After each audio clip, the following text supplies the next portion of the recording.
The UK property market since Brexit, what buyers should know.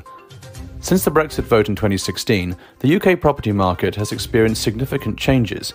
Initially, the market saw economic uncertainty and fluctuations. Property prices in London and the South East dropped by about 1.5% in the year following the referendum. The British pound fell sharply, which discouraged foreign investors, but later created opportunities due to favourable exchange rates. Uncertainty led to reduced transaction volumes as both domestic and foreign buyers adopted a wait-and-see approach. Despite this initial instability, the market showed resilience with notable regional variations. While the prime London market, reliant on foreign investors, was hit hardest, cities like Manchester, Birmingham and Edinburgh showed growth due to rising demand for affordable properties. Brexit has driven several policy changes affecting buyers. Immigration policy changes led to labour shortages in construction, impacting housing supply. New rules potentially reduced demand for prime city properties by affecting international professionals. Non-UK residents now face a 2% stamp duty surcharge since April 2021, while first-time buyers receive greater incentives. Taxation changes include capital gains tax for non-UK residents selling property, impacting foreign investment, and reduced returns for buy-to-let investors due to changes in mortgage interest relief.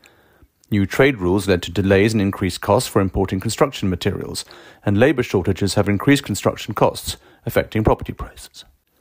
For buyers, opportunities include favourable exchange rates for foreign investors and advantageous conditions for first-time buyers through schemes like Help to Buy. Regional markets like the Midlands, north of England and Scotland offer affordable opportunities with growth potential. Challenges include higher transaction costs due to stamp duty surcharges, supply chain disruptions affecting housing supply and prices, and labour market uncertainty impacting rental demand. To navigate the post-Brexit market, buyers should conduct location-specific research to identify growth areas, budget for higher costs, and seek professional advice from estate agents, tax advisors and conveyancers. Government support includes the extended Help to Buy equity loan scheme and the 95% mortgage guarantee scheme, which encourages lenders to offer higher loan-to-value mortgages. Although the stamp duty holiday has ended, it improved market confidence during the pandemic. Future trends include a shift from city centres to suburban and rural areas, growth in the build-to-rent sector, and increased demand for environmentally friendly homes. Regional markets in the Midlands, North and Scotland are expected to continue growing, while London's prime market is predicted to gradually recover. Government efforts to stabilise supply chains could ease construction delays, improving housing supply. In summary, Brexit has reshaped the UK property market, presenting challenges and opportunities. Informed buyers who navigate these changes carefully, considering regional trends and professional advice, can find unique investment opportunities in the resilient UK property market. Landlords are said to be holding Parliament hostage over the threat of selling up, as peers are urged to rescue the Renters Reform Bill. Landlords have been accused of holding Parliament hostage with threats of selling their properties to prevent the strengthening of tenants' rights. This controversy emerges as the Renters Reform Bill heads to the House of Lords for its second reading. The National Residential Landlords Association, NRLA, analysed government data and found that in the last half of 2023, 45% of those needing homeless prevention support cited landlords selling their property as the reason. This is more than double the next common reason, which is reletting the property. Additionally, Rightmove's data indicates that 50,000 rental properties are needed to return to pre-pandemic supply levels. The NRLA argues that landlords need confidence to stay in the market and cautions peers against enhancing the bill to provide renters with more rights, after MPs had already diluted it. Generation Rent, a campaign group, claims the NRLA is cynically leveraging concerns about landlords selling to influence Parliament. Ben Tomey, chief executive of Generation Rent, argues that long-term landlord sales don't significantly affect the housing market, as properties remain and can be bought by other landlords, first-time buyers, or repurposed for social housing. Tomey highlights the lack of tenant protection when landlords sell and suggests incentives for selling homes to existing tenants or with sitting tenants. He also proposes preventing property sales within 2 years of a tenancy start and offering relocation relief for evicted renters to cover their last 2 months' rent while they find a new home. The NRLA cites rising costs and uncertainty over the Renters Reform Bill as reasons for landlords selling. This legislation, intended to balance power between renters and landlords, has faced delays and controversy. The government has been criticised for watering down key proposals, such as the ban on no-fault evictions, which has been postponed indefinitely pending court reforms, seen as a concession to landlords. In London's super-prime property market, Russian billionaires are out and US billionaires are in. London's super-prime property market has evolved significantly in recent years. Timur Kulibayev, a Kazakh billionaire with ties to the former president of Kazakhstan and a fortune from his role at Gazprom, recently sold 2 mansions on Mayfair's prestigious Upper Grosvenor Street. One of these mansions, bought for £35 million by Northwind Capital, had been empty and deteriorating for about 20 years, reflecting changes in London's high-end property market. Stuart Bailey of Knight Frank notes that the market has been in a downward cycle since 2015, with prices down 16 to 17%. Brexit, the pandemic and high interest rates have contributed to a slow decline. Before these events, London was a prime destination for global high net worth individuals, with a 63% increase in super prime transactions between 2007 and 2014. The UK government sanctions on wealthy Russians following the Ukraine invasion further impacted the market by seizing properties worth an estimated £800 million.